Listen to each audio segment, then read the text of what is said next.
I was at a wedding at St. Francis Catholic Church. The priest said, "God is with us because God is love." This jolted me awake. I had never heard such a simple and perfect explanation of God before, and I started thinking about my own relationship with God. In my family, being Jewish doesn't have much to do with God. My dad grew up believing, but he told me he grew out of it. He kept kosher until he turned 65, not because he wanted to acknowledge God every time he ate, but because that's what his mom did. I didn't keep kosher because my mom loved bacon.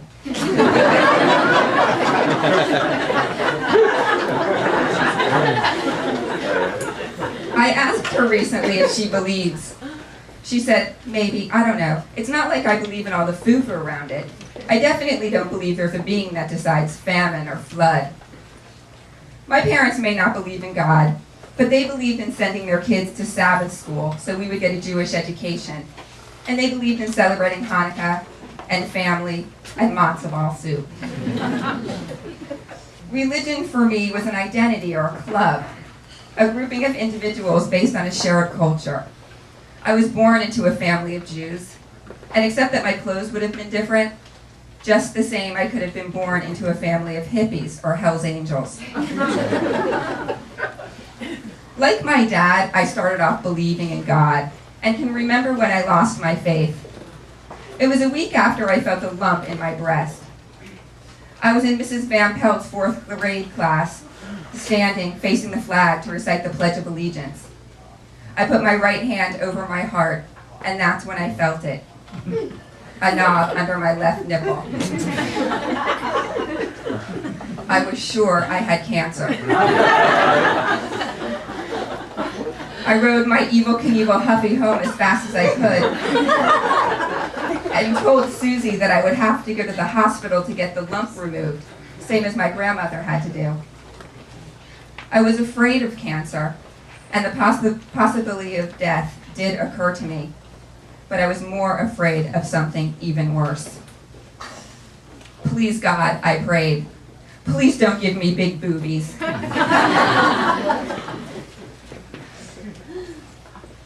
Every night before my doctor's appointment, I got down on my knees by the side of my bed, because that's how I learned to pray from watching Laura Ingalls on Little House on the Prairie.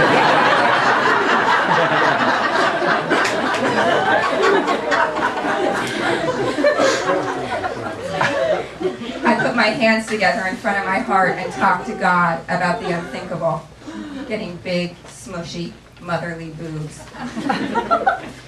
My mom took me to the pediatrician. He rubbed his cold hands together and put one under my shirt. He rolled his fingers over the troubling spot, as he called it, and then rolled his fingers over the other side. He stood back and cut my chin in his hand. "Kiddo," he said, "you've got nothing to worry about. You're developing."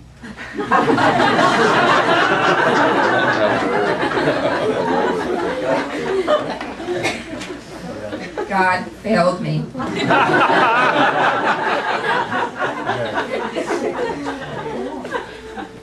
For many years after that, I thought God believers were stupid. People who think if they pray hard enough, they'll step out of their wheelchairs. Yeah, right, I got boobs, didn't I? And then I met a Venezuelan Roman Catholic on Match.com. Victoria no longer adheres to the teachings of the church, but she carries laminated pictures of saints in her wallet. She sleeps with the statue of the Virgin Mary on her bedside table. She collects rosaries. I went into my first date with Victoria because I was new in town and was hoping to at least make some friends. I'd stopped believing in love after the early boyfriends and the more significant adult relationships with women. I was pretty sure love was impossible, at least for me. I was almost 40 and had failed so far. On our second date, Victoria and I sat across from each other at a restaurant called A. We shared an order of spring rolls.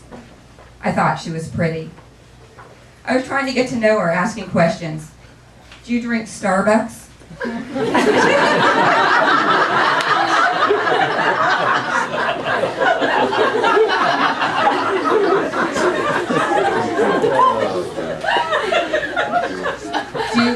action movies?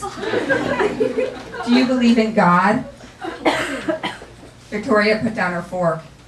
Yes. Do you? I don't know, I said. I was surprised by my answer. Not long ago, I would have said no. I didn't know then that she de-Jesused her house before I came to pick her up.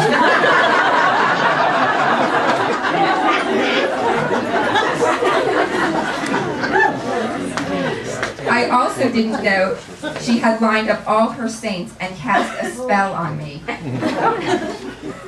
She'd never asked God for anything so personal, but after our first date, she made an altar with Mother Mary, Jesus on the cross, St. Nicholas of Bari, St. Eduviges, a scapulary, and 2 rosaries. And she prayed, Dios me da pena pedir esto que Andrea me pare bola.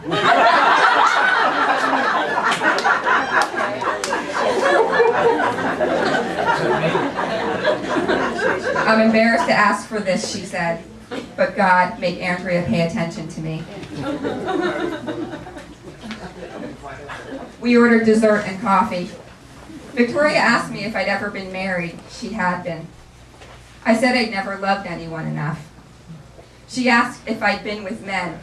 Victoria hadn't been with a man in 12 years. I said I hadn't been with a man in 1. 1? What happened? While I knew I shouldn't, I started to tell her a very embarrassing story. I bumped into an old friend, I said. He took me to parties and restaurants, even some lesbian bars, to meet women, and then I tried to change the subject. I really love this cheesecake, I said.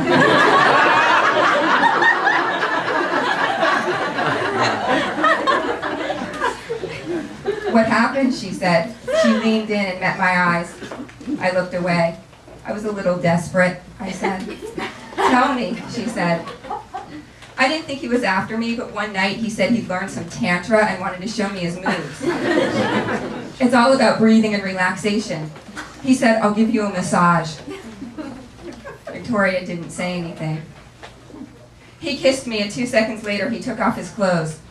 The problem was his whole body was shaved. Chest, legs, everything. His skin felt like raw chicken.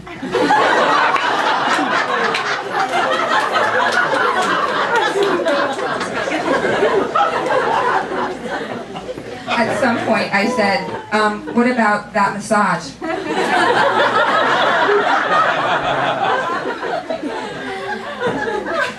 He said he had to study some more.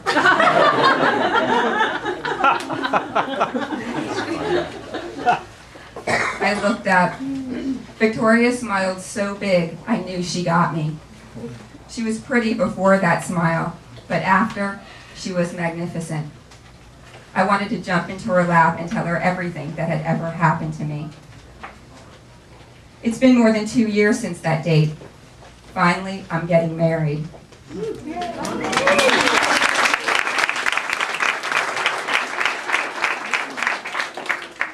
Now I believe if God is anything, God is love.